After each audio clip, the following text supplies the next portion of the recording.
મિત્રો, હું માંડલિયા જય આપનું હાર્દિક સ્વાગત કરું છું આપની ચેનલમાં કે જેનું નામ છે એજ્યુકેશન ઇન્ફો। આપ સૌ જાણો છો તે પ્રમાણે કે ભાઈ આપણે આ ઓનલાઈન લર્નિંગ ચાલુ એટલા માટે કરી છે કેમ કે આજે જે સમયગાળો ચાલી રહ્યો છે તેની અંદર આજે વિદ્યાર્થી મિત્રોને જે જૂના સમય પ્રમાણે ભણતા બધા ભેગા થઈને એક સાથે તેમ ફેસ ટુ ફેસ તો ભણાવવું શક્ય હમણાં તો નથી જ તે એટલા માટે જ તે હું ઇન્ટરનેટના માધ્યમથી આપના ઘર સુધી આપના પાસે પહોંચી રહ્યો છું। આપ જાણો છો તે પ્રમાણે કે આપણે ધોરણ 12 ના એસપીસીસી વિષયની અંદર ત્રીજું ચેપ્ટર પાર્ટ 2 જેને આપણે એસપી તરીકે ઓળખીએ છીએ સેક્રેટરીયલ પ્રેક્ટિસનું ચેપ્ટર નંબર 3 ડિબેન્ચર શરૂ કરેલું હતું, જેની અંદર આપણે લાસ્ટમાં 3.3 ના મુદ્દાની વાત કરીએ તો ડિબેન્ચર બહાર પાડવાની વિધિ પૂર્ણ કરી હતી। ત્યારબાદ આપણે આજે જે કોઈ પણ શીખવાના છીએ આજના ટોપિક્સ તેના વિશેની માહિતી મેળવી લઈએ। તો તમે જાણો છો તે પ્રમાણે પહેલા મુદ્દો જોવાનો આવશે ડિબેન્ચર હોલ્ડરના અધિકારો કે ભાઈ કઈ રીતે ડિબેન્ચર હોલ્ડરના અધિકારો તેમને મળતા રહેતા હોય છે।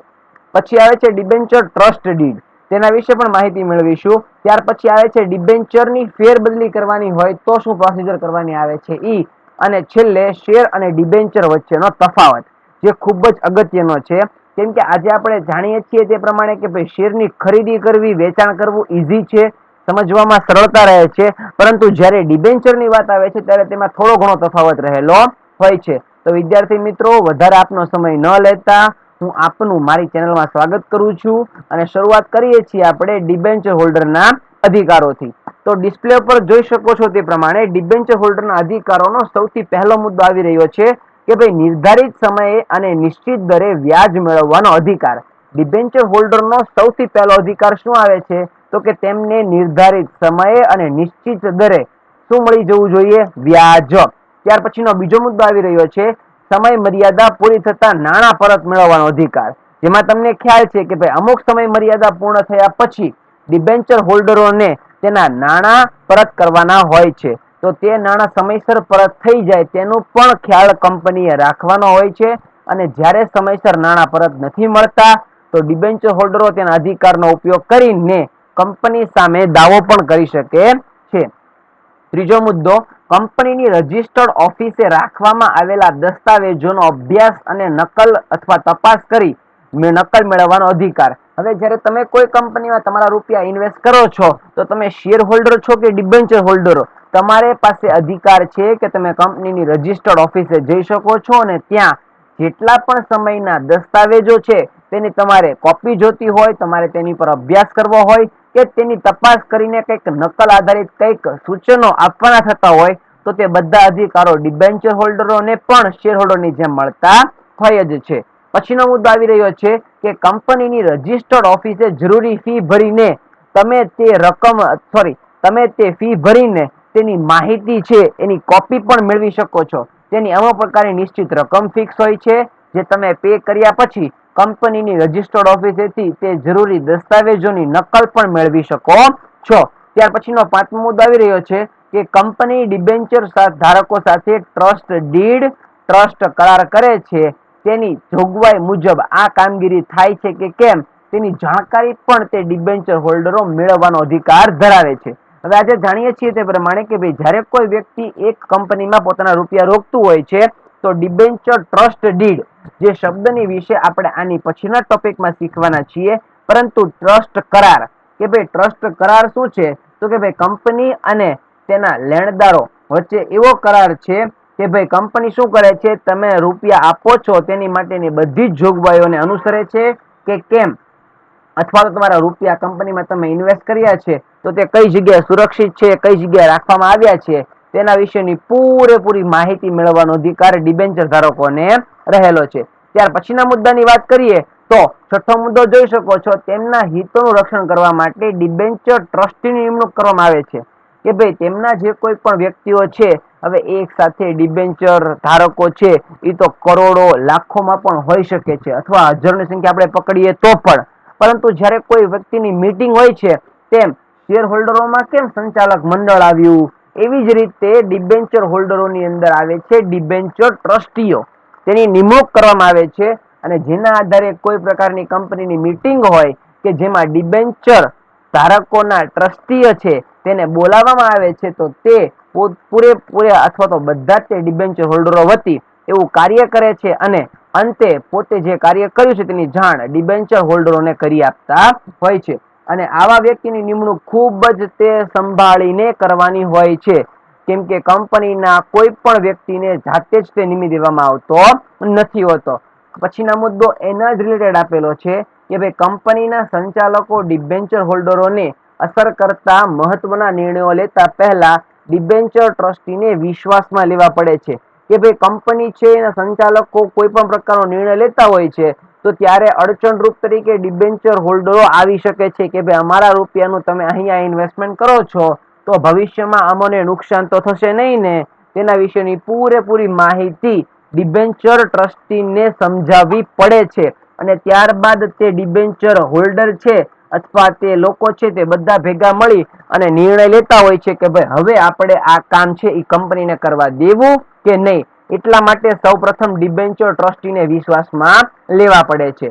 પછીનો મુદ્દો છે કંપની જે તે મિલકતની જામીનગીરી કે ગીરો આપેલ હોય તેને ટ્રસ્ટ ડીડમાં કરેલ જોગવાઈ પ્રમાણે સલામતી જળવાય તે જોવાનો અધિકાર. કે ભાઈ જ્યારે ડિબેન્ચર છે બહાર પાડેલા હતા કંપનીએ, તો કંપનીએ ત્યારે જે મિલકત ગીરો મૂકી હતી એની જોગવાઈ પ્રમાણે તે સલામતી ધરાવે છે કે કેમ તેની માહિતી પણ ડિબેન્ચર હોલ્ડરોને મેળવવાનો અધિકાર રહેલો છે. નવમો મુદ્દો આપ્યો છે જામીનગીરી પેટે આપેલ મિલકત ટ્રસ્ટ ડીડની જોગવાઈ જો ભંગ કરે, શરતોનું પાલન ન કરે તેવા સંજોગોમાં કાયદેસરની કાર્યવાહી કરવાનો અધિકાર. જામીનગીરી પેટે જે કોઈ પણ મિલકત જે છે એ આપી હતી પરંતુ તેની જોગવાઈ છે તેનો ભંગ થયો હોય અથવા શરતોનું પાલન ન થયું હોય તો તેની કાયદેસરની કાર્યવાહી ખુદ ડિબેન્ચર ટ્રસ્ટ દ્વારા ડિબેન્ચર ટ્રસ્ટી દ્વારા કરવા માટે કહેવામાં આવે છે અને તે કાયદેસરની કાર્યવાહી કરવાનો અધિકાર પણ તે લોકોને મળતો હોય છે. પછીનું આપણને આપેલું છે સમયાંતરે કંપની પ્રગતિ કરે કે વિશ્વાસની માહિતી મેળવવાનો અધિકાર. કે ભાઈ કંપની છે એ પોતે રેગ્યુલરલી કામકાજ કરે છે તો સમયાંતરે તેની કેટલી પ્રગતિ થાય છે, તેનો કેટલો વિકાસ થાય છે, તેના માટે આપણે આગળ મુદ્દા જોયા તેમજ કે ભાઈ વાર્ષિક હિસાબ જે લખાય છે અથવા વાર્ષિક ટૂંકમાં એકાઉન્ટ ઓડિટ થઈ ગયા પછીના જે ઓડિટ રિપોર્ટ આવતા હોય છે તો તેની નકલ મેળવી અને તેમાંથી જોવાનો કે ભાઈ આ કંપનીને આ વર્ષે કેટલા રૂપિયાનું પ્રોફિટ થયું હતું, કેટલાનું ઇન્વેસ્ટમેન્ટ કર્યું હતું, કેટલાનું સેલ્સ, કેટલાની પરચેસ, બધા વિશેની માહિતી તેને જોઈતી હોય તો કંપનીની રજિસ્ટર્ડ ઓફિસે જઈ અને પોતે કંપનીએ વિકાસ કર્યો છે કે કેમ તેના વિશેની બધી જ માહિતી મેળવી લેતા હોય છે. અને આ 10 અધિકારો જે છે એ કંપનીને મળતા હોય છે. અને સાથે 11મો મુદ્દો જે છે એ તમને અહીંયા બતાવેલો નથી પરંતુ હું સમજાવી દઉં છું કે કંપનીની વિસર્જન સમયે પોતાના નાણાં અગ્રતા ક્રમે પરત મેળવવાનો અધિકાર. આ મુદ્દો ન લખવાનું કારણ એક જ છે કે આની પહેલાના પાર્ટમાં પણ આપણે બતાવ્યું હતું કે ડિબેન્ચર હોલ્ડરો છે એ પોતે ત્રાહિત પક્ષકાર તરીકે આવતા હોય છે અને વિસર્જન થાય ત્યાર પછી જે કોઈ પણ ખર્ચાઓ છે તેની ચૂકવણી થઈ ગયા બાદ સૌપ્રથમ કંપનીએ શું કરવાનું હોય છે, કંપનીના વિસર્જન સમય પછી નાણાંની સૌપ્રથમ અગ્રતા કોને, તો કે ડિબેન્ચર હોલ્ડરોને આપવામાં આવે છે. અને એટલા જ માટે કંપની દ્વારા અમુક પ્રકારની જામીનગીરીઓ ગીરો મૂકી હોય છે તેની ચકાસણી, તેની જાળવણી થાય છે કે નહીં તેના વિશેની બધી માહિતી ડિબેન્ચર ટ્રસ્ટીને મળતી હોય છે. વિદ્યાર્થી મિત્રો, આ સાથે તમારો 3.4નો મુદ્દો અહીંયા પૂર્ણ કરેલો છે. હવે મુદ્દો આવે છે ડિબેન્ચર ટ્રસ્ટ ડીડ કે ભાઈ તે વસ્તુ છે શું. સૌપ્રથમ તો સમજવું એ જરૂરી છે કે ડિબેન્ચર ટ્રસ્ટ ડીડ છે એ કંપની માટે ખૂબ અગત્યનું છે. કંપની શું કામ કરે છે, કેમ કે અમુક નવા શબ્દો વિશે તમે જાણકારી મેળવો છો તો તેની અંદર એક નવો શબ્દ ઉમેરાય છે ટ્રસ્ટ ડીડ. ટ્રસ્ટ તો આપણને ખ્યાલ છે કે કોઈ સંસ્થા ભેગા મળીને કરતા હોય, પણ ડીડ એટલે શું તેના વિશે માહિતી હવે મેળવીએ. કંપની છે એની માટે ડિબેન્ચર શું છે, એક પ્રકારનું દેવું છે કે કંપનીએ એક સમય પૂર્ણ થઈ ગયા બાદ તે રકમ છે તે તેના ડિબેન્ચર હોલ્ડરોને પરત કરવાની આવશે. ત્યાર પછીનો બીજો મુદ્દો આપણને આપ્યો છે કંપની ડિબેન્ચર હોલ્ડરોને દેવા સામે મિલકતની જામીનગીરી આપે છે.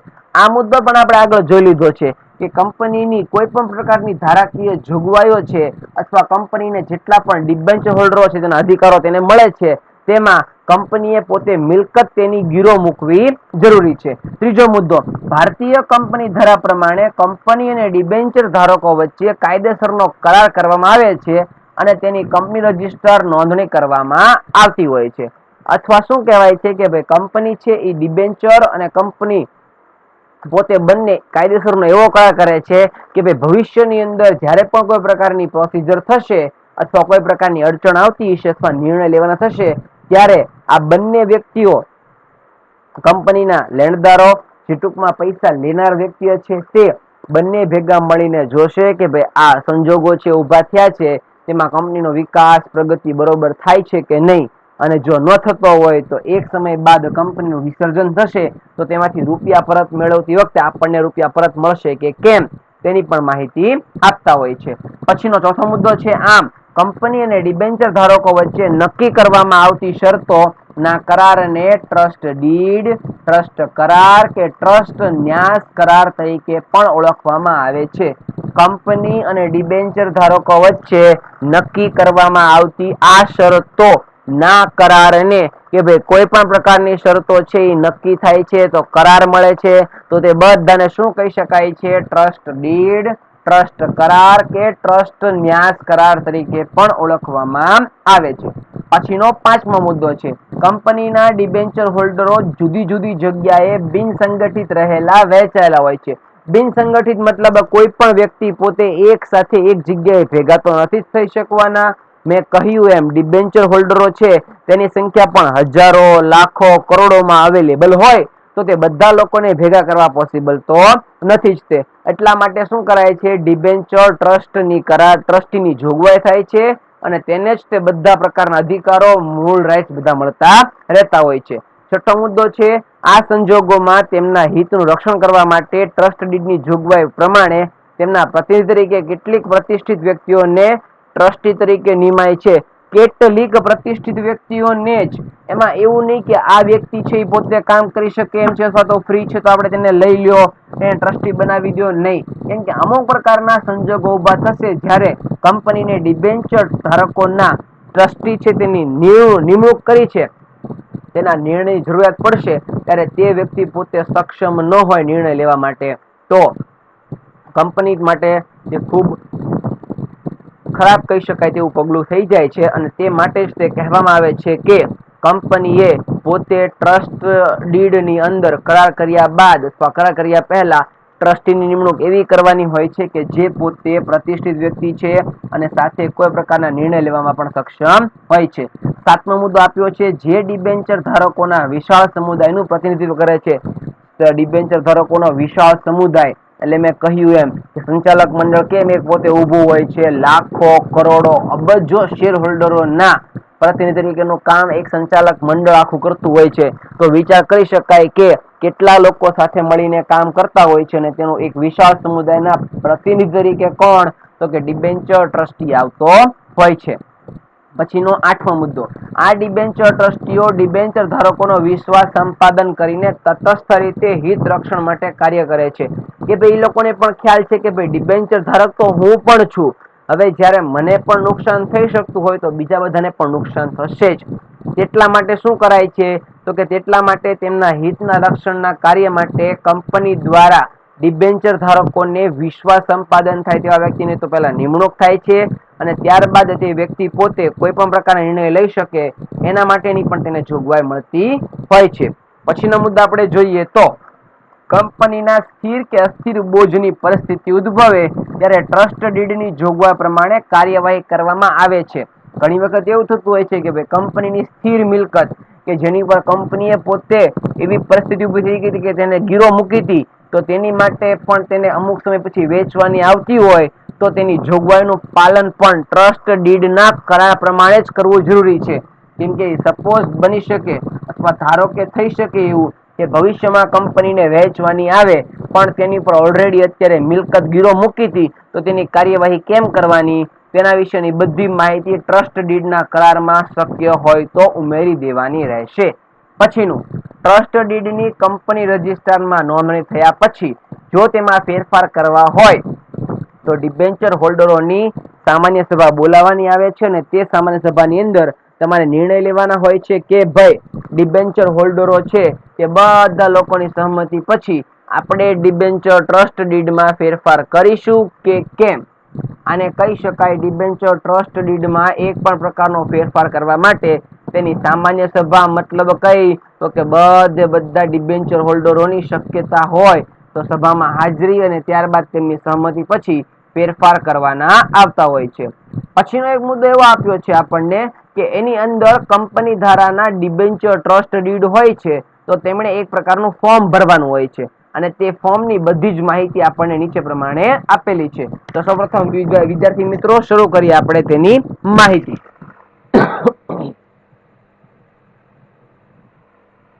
જેમાં આપણને કીધું છે કંપનીની પ્રાથમિક વિગત કે ભાઈ કંપની જે છે એની પોતાની પ્રાથમિક વિગતો કઈ કઈ છે, જેના આધારે કંપની નક્કી કરશે કે ભાઈ આપણે આ શરતોને આધીન રહીને આપણે આપણી ફરજો પૂર્ણ કરવાની આવે છે. પછીનો બીજો મુદ્દો આપ્યો છે ડિબેન્ચર ઇસ્યુની વિગત કે ભાઈ તમે જે કોઈ પ્રકારના ડિબેન્ચર ઇસ્યુ કર્યા હતા અથવા ઇસ્યુ કરવાના છો તેની રકમ કેટલી રહેશે, એક ડિબેન્ચરની કિંમત શું રહેશે, કેટલા ડિબેન્ચર તમે આપવાના છો તેના વિશેની બધી જ માહિતી તેમાં આપવી જરૂરી હોય છે.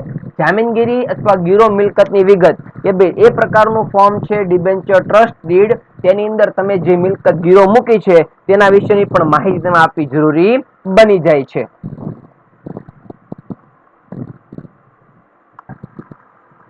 પછી આપણને કીધું છે ડિબેન્ચર ટ્રસ્ટીઓની નિમણૂક અંગેની વિગતો.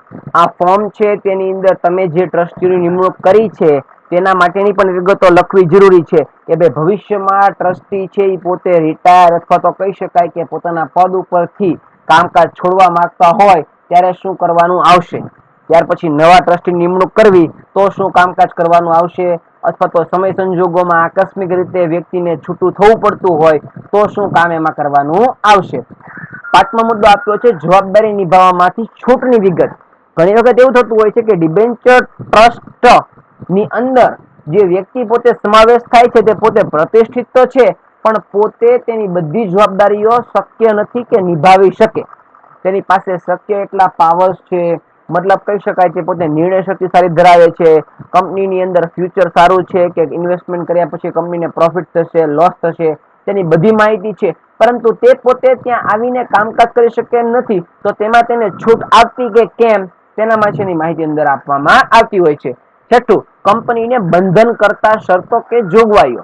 ઘણી વખત એવું હોય છે કે ભાઈ કંપની છે પોતાના આ બધાના કાર્ય બહાર ન કરી શકે, જેમ કે કંપની પાસે ઓલરેડી પોતે ડિબેન્ચર બહાર પાડ્યા હોય અને તે ડિબેન્ચર બહાર પાડીને રૂપિયા લીધેલા છે તો કંપની ફરી વખત ડિબેન્ચર બહાર પાડવા માટેની કંઈક જોગવાઈઓ હોય છે અને જો જોગવાઈઓ છે તેને ફૂલફિલ ન થતી હોય તો અહીંયા કંપનીને બંધન કરતા શરતો આવી ગઈ છે એમ કહી શકાય કે ભાઈ કંપની એટલા સમય સુધી પોતે ડિબેન્ચર નવા બહાર પાડી શકશે કે નહીં કે કેમ એના વિશેની બધી માહિતી આપતા હોય છે. અને છેલ્લે અન્ય બાબતોની અંદર 3 બાબતો એવી આપેલી છે જે ડિબેન્ચર ટ્રસ્ટ ડીડ માટે ખૂબ જ અગત્યની છે. પહેલું કીધું છે ટ્રસ્ટ ડીડમાં શરતોમાં ફેરફાર કર્યા હોય તો તેની વિગત કે ભાઈ ઉપરના બધું આખું માળખું છે તેમાં કઈ પ્રકારના ચેન્જીસ કરવાના છે કે કેમ. પછીનું, ટ્રસ્ટ ડીડની સ્ટેમ્પ ડ્યુટી ચૂકવવા કંપની જવાબદાર છે. કંપની પોતે જે કોઈ પણ કામકાજ થાય છે તે બધા કામકાજ કરવા માટે પણ કોણ તો કે કંપની જવાબદાર છે. એ કામકાજ સરખી રીતે પૂર્ણ થવું જરૂરી છે. એ કામકાજ પૂર્ણ થઈ ગયા પછી કંપનીને કોઈ પ્રકારની જવાબદારી આવે છે કે જવાબદાર ગણાય છે કે કેમ તેના વિશેની માહિતી પણ તેની પાસે હોવી જોઈએ. પછીનો ત્રીજો મુદ્દો ડિબેન્ચર ધારકોની સભા તથા ફરિયાદ વાંધાઓ અને તેનું નિરાકરણ. ઘણી વખત એવું થતું હોય છે કે ડિબેન્ચર ટ્રસ્ટી તરીકે પોતાના અંદરો અંદર ડિબેન્ચર ધારકોમાં અમુક પ્રકારના ઝઘડાઓ ઉદ્ભવે તથા ફરિયાદો હોય તો તે સભા જ્યારે બોલાવવાનો આવે છે ત્યારે ફરિયાદો વાંધાઓ સાંભળી અને તેનું નિરાકરણ લાવવામાં પણ ડિબેન્ચર હોલ્ડરોને ડિબેન્ચર ટ્રસ્ટીએ હેલ્પ કરવાની હોય છે કે ભાઈ આ વસ્તુ છે એ સારી છે, આ વસ્તુ છે તે નિર્ણયથી આપણને સરખા એવા પરિણામ મળશે અને આપણે તેમાં વિશ્વાસ રાખવો જરૂરી છે. કેમ કે ઘણી વખત એવું થતું હોય છે કે ભાઈ એક જ સમયે એક જ વ્યક્તિ છે એ પોતે નિર્ણય સારો પણ આપતો હોય છે અને એ નિર્ણય ભવિષ્યમાં ખરાબ પણ થાય અથવા ખોટો પણ સાબિત થાય તો તે માટે કંપની શું કરે છે, પહેલાથી જ તેની બધી ફરિયાદો સાંભળી અને તેની માટે કંપની પોતે વાંધા અરજીઓ રાખવી, નિરાકરણ ઝડપથી લાવવું તે ખૂબ જરૂરી બની જાય છે. તો આ સાથે તમારું ડિબેન્ચર ટ્રસ્ટ ડીડ અહીંયા પૂર્ણ કરેલું છે. પછીનો મુદ્દો આપણો આવે છે જે ખૂબ જ અગત્યનો છે કે ભાઈ તમારી પાસે આની પહેલાના પાર્ટ ની અંદર આપણે જોયું તે પ્રમાણે કે તમારી પાસે જો ડિબેન્ચર હોય તો અથવા કયા પ્રકારના ડિબેન્ચર, ગીરો, સંપૂર્ણ રૂપાંતરક્ષમ, અંશતઃ રૂપાંતરક્ષમ, એ બધા અને છેલ્લું બિન રૂપાંતરક્ષમ ડિબેન્ચર છે તો એ તમારે ટ્રાન્સફર કરવા છે તો તેની માટેની કેવી પ્રોસિજર ફોલો કરવાની તેના વિશેની આપણે માહિતી મેળવીએ. સૌથી પહેલું છે રજિસ્ટર્ડ ડિબેન્ચરની ફેરબદલી, તે માટે નિર્ધારિત કરેલું ફોર્મ ભરવું જરૂરી છે. રજિસ્ટર્ડ ડિબેન્ચર છે તે એક જ તમે ફેરફાર કરી શકો છો, બીજા કોઈ પણ પ્રકારના ડિબેન્ચર છે તમે ફેરફાર કરી શકતા નથી. તેના માટે તમારે શું તો કે પહેલા ફોર્મ ભરવાનું અને જરૂરી બધી જ વિગતો તેમાં ફૂલફિલ કરવાની આવતી હોય છે. પછીનો બીજો મુદ્દો આપણને આપેલો છે કે ડિબેન્ચર વેચનાર અને ખરીદનાર બંને પક્ષકારો કામકાજ શું તો કે નામ, સરનામા, ડિબેન્ચરની કેટલા ટ્રાન્સફર કર્યાની વિગત, તમને ડિબેન્ચર પ્રમાણપત્ર મળ્યું છે તો તેનો નંબર, ક્રમ, સંખ્યા, ડિબેન્ચરની કેટલી કિંમત છે તે બધું દર્શાવ્યા બાદ તેની અંદર તે વ્યક્તિની સહી કરવી પણ ખૂબ જરૂરી બની જાય છે. પછીનો ત્રીજો મુદ્દો આપ્યો છે ડિબેન્ચર વેચનાર પોતે સ્વૈચ્છિક રીતે ડિબેન્ચર વેચે છે તે જણાવી બીજી સહી કરવી પડે છે. કેમ કે ઘણી વખત એવું થતું હોય છે કે ત્રાહિત પક્ષકાર પોતે જાતે જ તે નિર્ણય નક્કી કરી અને શું કરે છે તે ડિબેન્ચરને વેચવા માટે અરજી કરી દે છે.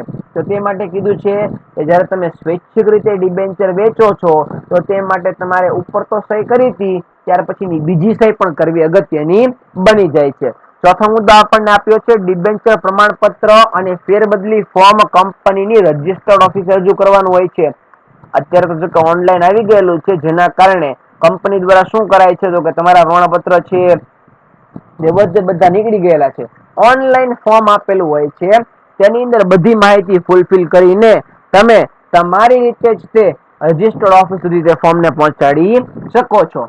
પછીનો પાંચમો મુદ્દો આપણને આપેલો છે કંપની સેક્રેટરી ફોર્મની વિગત અને પ્રમાણપત્રની ચકાસણી કરીને નમૂનાની સહી જે હોય છે તેના આધારે તે મૂલ્યાંકન કરે છે કે ભાઈ હવે જે ડિબેન્ચર આપણને મળ્યા છે તે પ્રોપર છે, તેની બધી ફોર્મની વિગતો બરોબર છે અને તેમને કરેલી સહીની ચકાસણી પણ સરખી છે. ત્યારબાદ તે વ્યક્તિ પોતે પોતાના ડિબેન્ચરની ફેરબદલીને 50% પૂર્ણ કરે છે. પછીનો મુદ્દો આવે છે કે પ્રવર્તમાન કાયદા અનુસાર કંપનીએ શું કરવાનું હોય છે તો કે જરૂરી પ્રકારની સ્ટેમ્પ ડ્યુટી કરવાની હોય છે, કેમ કે તપાસ કરીને ફેરબદલી રજિસ્ટરમાં તેની નોંધ થશે. અને હા, જરૂરી સ્ટેમ્પ ડ્યુટી વગરનું ફોર્મ ફેરબદલી છે કે શેરની ફેરબદલી હોય તેને એક્સેપ્ટ કરવામાં નથી આવતું, તેને રિજેક્ટ કરવામાં આવે છે. એટલા માટે અમુક સમય સંજોગો પછી તમારે શું કરવું પડે છે તો કે તમારે તેની તપાસ કરવાની હોય છે અને સ્ટેમ્પ ડ્યુટી લગાડવી જરૂરી છે. અને સ્ટેમ્પ ડ્યુટી લગાડ્યા પછી તે વ્યક્તિ પોતે શું કરે છે તેને ફરી વખત રજિસ્ટર્ડ ઓફિસમાં નોંધણી કરી છે, તેની ડ્યુટી ભરેલું તેનું ફોર્મ પોતાની પાસે રાખે છે. પરંતુ આ પ્રવર્તમાન કાયદો છે મતલબ કે 2013 પછીના જે નવા કાયદા આવ્યા તે પ્રમાણે તમારે ફોર્મ ભરતાની સાથે જ તમારે સ્ટેમ્પ ડ્યુટી ભરી દેવાની હોય છે. પરંતુ આની પહેલાના અમુક વિડીયોઝમાં પણ મેં જણાવ્યું છે કે અત્યારે ઓનલાઈનનો સમયગાળો ભણવામાં ચાલી રહ્યો છે, સાથે સાથે શેર બજારની અંદર તો ઘણા સમયથી ઓનલાઈન કામકાજ ચાલુ છે. તેની અંદર અત્યારના યુગમાં શેર ધારકો પોતે પોતાના શેરની અરજી પણ પોતાના ઘરેથી કરી શકે છે, જેના માટે તેને કોઈ પ્રકારની સમયની પાબંદી નથી હોતી. પછીનો સાતમો મુદ્દો આપણને આપેલો છે કે કંપનીની સંચાલક મંડળ સભામાં ડિબેન્ચર ફેરબદલીનો કરાર છે અથવા ઠરાવ કહી શકાય તેને મંજૂરી અપાવવી જરૂરી છે. અને મંજૂરી અપાવ્યા બાદ કંપનીના સંચાલક મંડળો તેને અપ્રુવલ આપે છે અને તે ઠરાવની મંજૂરીની સાથે જ તે એની પછીના સ્ટેપમાં તમારા જે ડિબેન્ચર છે એ ફેરબદલી થઈ જાય છે, જે પ્રકારે તમે ફેરબદલી માટેની અરજી કરી છે તે. પછીનો છે સંચાલક મંડળ ઠરાવના આધારે નક્કી કરેલા સેક્રેટરી ડિબેન્ચર પ્રમાણપત્રમાં ખરીદનારનું નામ દાખલ કરી અથવા તો નવું ડિબેન્ચર પ્રમાણપત્ર તૈયાર કરી ડિબેન્ચર ખરીદનારને તે મોકલી આપે છે. સોરી, અમુક શબ્દોમાં મિસ્ટેક થઈ ગયેલી છે, પરંતુ તે ટાઈપિંગ દરમિયાન ખૂબ ઝડપથી થઈ ગયેલું હોય એટલા માટે ભૂલ છે અને હું માનું છું કે તે મારી ભૂલ છે જ તે. આઠમા મુદ્દાની અંદર જોઈ શકાય છે સંચાલક મંડળના ડિબેન્ચર ઠરાવના આધારે, નોટ ડરાવના આધારે, શું કીધું છે ઠરાવના આધારે સેક્રેટરી ડિબેન્ચર પ્રમાણપત્રમાં ખરીદદારનું નામ દાખલ કરે છે અને નવા ડિબેન્ચર પ્રમાણપત્ર જો હોય તો તે ખરીદનારને મોકલી પણ આપે છે. બેચર નહીં, ડિબેન્ચર. આમ તો ખ્યાલ આવી જ ગયો છે. 12મા ધોરણના વિદ્યાર્થી છીએ આપણે, તો આવી શબ્દોની અમુક પ્રકારની ગૂંચવણ ભલા શબ્દો ટાઈપિંગમાં થઈ ગયું હોય તેને સમજી શકાય કે આ ભૂલ છે. ડરાવ નહીં, ઠરાવ. બરાબર. પછીનો મુદ્દો જો હતો એ પૂર્ણ કરીએ છીએ અને આ સાથે ખાલી અને ખાલી 8 જ સ્ટેપ છે, મુદ્દાઓ છે, તેની અંદર તમારા શેરની ફેરબદલી કેમ થતી હતી એમ ડિબેન્ચરની ફેરબદલી પણ થઈ જાય છે. વિદ્યાર્થી મિત્રો, ડિબેન્ચરની ફેરબદલી કહો કે પછી કોઈ પ્રકારની બીજી ફેરબદલી કહો, પાછળ શબ્દ જ્યારે ફેરબદલી અથવા તો વિધિ શબ્દ આવે એટલે તેના એકોએક સ્ટેપને એક પછી જ અનુસરવામાં આવશે. જો તમે તેની અંદર કોઈ પ્રકારની ફેરફાર કરશો તો થશે એવું કે તમારી ડિબેન્ચર ફેરબદલીની વિધિ છે એ પૂરેપૂરી આડી અવળી થઈ જશે અને જેના કારણે વ્યક્તિ પોતાની ફેરબદલી કમ્પ્લીટ ન કરી શકે. આ હતું આજનો આપણો છેલ્લેથી બીજો ટોપિક. હવે આપણે જોવા જઈ રહ્યા છીએ આ ચેપ્ટર અને આની પહેલાના 2 ચેપ્ટરનો ખૂબ જ અગત્યનો પોઈન્ટ કે જેનું નામ છે શેર અને ડિબેન્ચર વચ્ચેનો તફાવત. કે ભાઈ આ એવું શું છે કે જેની અંદર કંપની દ્વારા શેર અને ડિબેન્ચર બંને અલગ અલગ વસ્તુઓ છે, તો તેને ડીપલી આપણે સમજીએ. સૌથી પહેલું આપણને કીધું છે અર્થ. તમે જોઈ શકો છો તે પ્રમાણે કે જોઈન્ટ સ્ટોક કંપની પોતાની માલિકીની મૂડીને નાના નાના ભાગોમાં વહેંચે છે. આ દરેક ભાગને શેર કહેવામાં આવે છે. કે ભાઈ કંપની દ્વારા જ્યારે કોઈ પણ પ્રકારની શેર માટેની અરજીઓ અથવા તો માલિકીની મૂડીને પોતે બહાર પાડે છે તો શું કરે છે, તેને નાના નાના ભાગોમાં ડિવાઈડ કરી દે, જેને શું કહેવાય છે, શેર. હા, હવે ખાસ યાદ રાખજો, તફાવતો ખૂબ મોટા આવતા હોય તો તેમાંથી આપણે 5-7 મુદ્દાઓ નાના નાના યાદ રાખી લેવાના, જેનાથી આપણે 5-7 મુદ્દાઓ લખ્યા હોય તો 3 માર્કનો પ્રશ્ન હોય તો એમાંથી 3 આવી જાય, પરંતુ 5 માર્ક્સનો ક્વેશ્ચન હોય તો ટ્રાય કરવી કે એટ લીસ્ટ 9 થી 10 મુદ્દા સુધી તમે પહોંચી શકો. અને હા, મુદ્દાઓ છે જરૂરી નથી કે તફાવતના આપ્યા તે જ તે લખવા.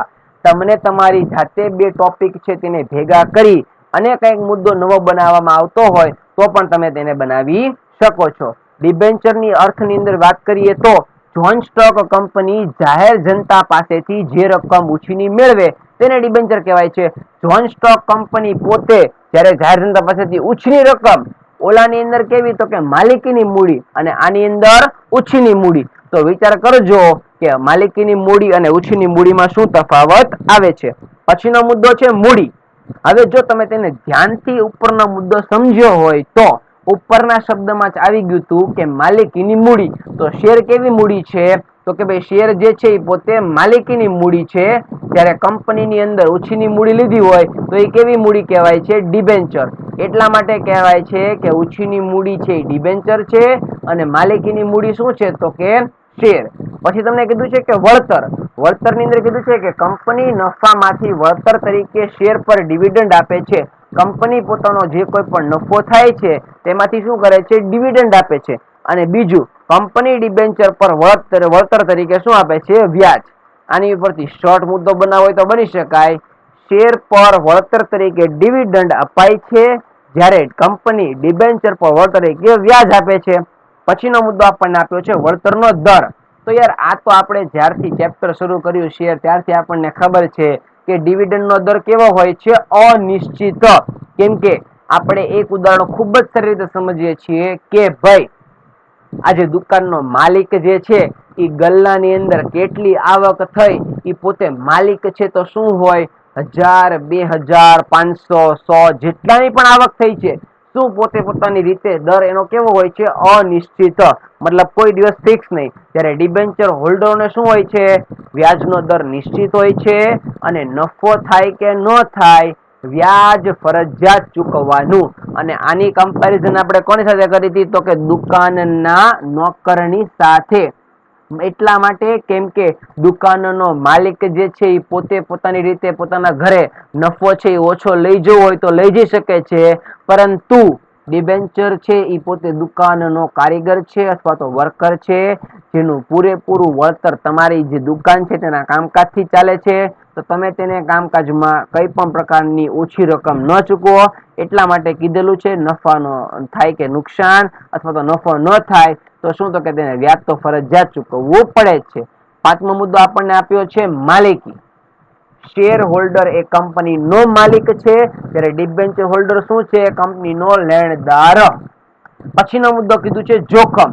શેરમાં જોખમનું પ્રમાણ વધારે હોય છે અને ડિબેન્ચરમાં જોખમનું પ્રમાણ કેવું હોય છે? ઓછું હોય છે. તો આ છ મુદ્દામાં મને ખ્યાલ છે ત્યાં સુધી તમે 2 થી લઈ અને 6 સુધીના મુદ્દા બધા યાદ રહી ગયેલા છે. પછી તો આપણે આગળ જોઈએ. કીધું છે 7મો મુદ્દો મતાધિકાર. આ તો ક્યારે છે? શેર હોલ્ડર તરીકે તમે માલિક બનો, તમને માલિકી હક તરીકે શું તો કે મતાધિકાર આપી શકો છો. કંપનીના લેણદાર થયા, કંપનીને તમને રૂપિયા આપવાના છે, તો કંપની તમને એવો અધિકાર નહીં આપે કે ભાઈ તમે તેમાં મત આપીને અમને જીતાડો, પછી અમને કઈ પ્રકારનું હેલ્પ કરો, કઈ જ કરશે નહીં. Stamp duty. કંપનીના શેર પર ફેરબદલી પર ઓછી સ્ટેમ્પ ડ્યુટી ભરવી પડે છે, જ્યારે ડિબેન્ચર ઉપર કેવી? સ્ટેમ્પ ડ્યુટી વધારે ભરવી પડતી હોય છે. નાણાં પરત મેળવવા માટેની જે પ્રોસિજર છે તે જોઈએ તો શેર હોલ્ડરને શું છે? કંપની જ્યાં સુધી કાયદેસર રીતે હયાત છે ત્યાં સુધી શેરના નાણાં પરત કરી શકાતા નથી. કંપની વિસર્જન સમયે સૌથી છેલ્લે મૂડી પરતનો અધિકાર, સૌથી છેલ્લે. જ્યારે ડિબેન્ચર શું કહે છે? આ પ્રકારના મુજબની કંપની નાણાં પરત કરી શકે છે ડિબેન્ચરના પ્રકાર મુજબ, કે ભાઈ કંપનીએ કયો પ્રકાર નક્કી કર્યો છે. પછી કીધું છે કંપનીના વિસર્જન સમયે નાણાં પરત સૌથી પહેલા મેળવવાનો અધિકાર, સૌથી પહેલા. પછીનો મુદ્દો કીધો છે મિલકત પર બોજ. શેર ઉપર ખ્યાલ છે, માલિક તરીકેની દુકાન ખોલતા હો તો તમારે તે પ્રકારની મિલકત બોજ ઉભો કરવાનો નથી આવતો. કેમ કે ખબર જ છે કે માલિક તરીકે કામ કરો છો તો સાંજે નફો થશે પણ ખરો અને નહીં પણ થાય. ત્યારે ડિબેન્ચર શું કે છે? તરતો બોજ, સ્થિર બોજ ઉભો કરવો જરૂરી બની જાય છે. પછી કીધું છે મૂડીમાંથી ચૂકવણી.